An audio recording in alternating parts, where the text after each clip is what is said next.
Oke, ketemu lagi. Hari ini kita akan bongkar tuntas salah satu proses paling krusial di dunia medis, yaitu gimana sih cara perawat menangani pasien fraktur. Nah, dengan panduan dari makalah ini, kita bakal telusuri semuanya, langkah demi langkah. Oke, ini dia agenda kita. Kita bakal ikuti alur lengkapnya ya.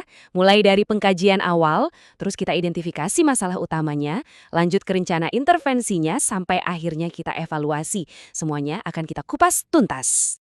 Jadi, coba bayangin deh, proses keperawatan itu kayak semacam roadmap, atau lebih serunya lagi, kayak berkas kasus detektif. Semuanya punya alur yang jelas dan terstruktur, yang gunanya untuk nuntun pasien pulih dari cederanya. Nah, semuanya itu berawal dari pengkajian. Ini tahap paling fundamental, pondasinya. Ibarat detektif, ini adalah momen ngumpulin bukti di TKP.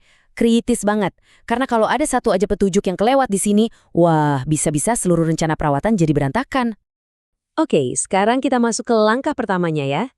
Gimana caranya mengumpulkan semua bukti ini lewat pengkajian yang lengkap?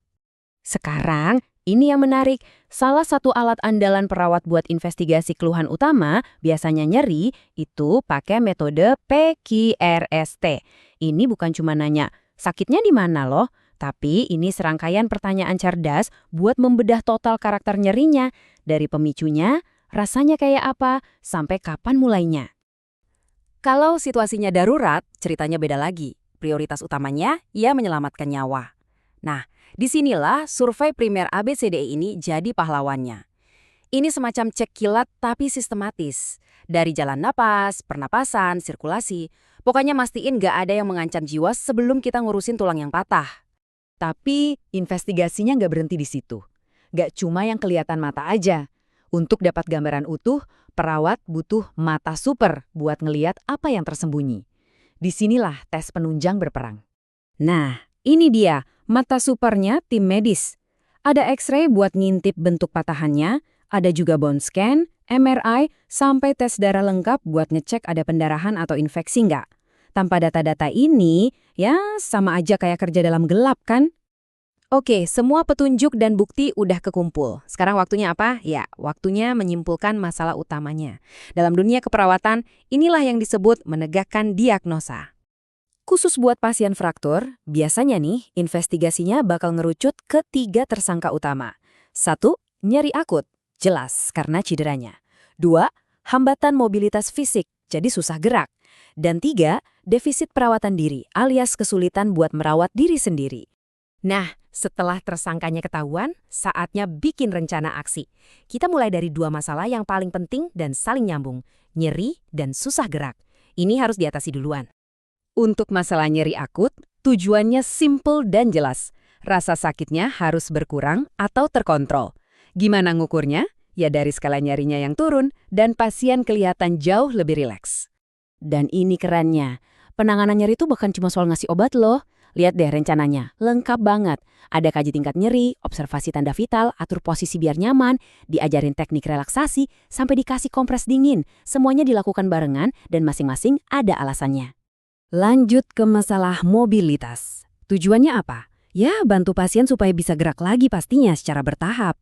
Ini penting buat mencegah sendi jadi kaku, dan ujung-ujungnya pasien bisa beraktivitas ringan sendiri lagi. Rencana aksinya juga nggak sembarangan. Dimulai dari mengkaji dulu kemampuan pasien, terus dibantu aktivitasnya. Dianjurkan latihan gerak pelan-pelan. Kalau perlu, dikasih alat bantu. Dan yang nggak kalah penting, kolaborasi sama fisioterapi biar programnya lebih terstruktur. Oke, kita lanjut ke diagnosa terakhir. Ini nih yang kadang suka dianggap sepele, padahal penting banget. Bukan cuma soal kebersihan, tapi juga soal menjaga martabat dan semangat pasien. Jadi, tujuannya ada 2. Pertama, pastinya kebersihan tubuh pasien harus terjaga. Ini buat mencegah infeksi dan biar nyaman. Kedua, dan ini nggak kalah penting, adalah pelan-pelan bantu pasien buat mandiri lagi dalam rawat dirinya. Rencananya gimana? Ya intinya adalah kombinasi antara bantuan dan dorongan. Perawat bakal bantu pasien mandi, sediain alat-alatnya biar gampang dijangkau, kasih motivasi terus-menerus, dan yang paling penting, ngelibatin keluarga. Dukungan keluarga itu kuncinya. Oke, semua rencana udah dibuat dan dijalanin. Pertanyaannya sekarang, gimana kita tahu semua itu berhasil?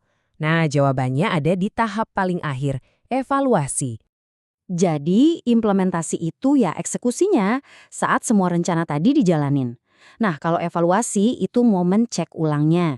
Di sini, perawat bakal nilai tujuan-tujuan yang di awal tadi udah tercapai atau belum sih? Dan ini poin paling pentingnya, proses ini tuh bukan jalan satu arah yang selesai gitu aja.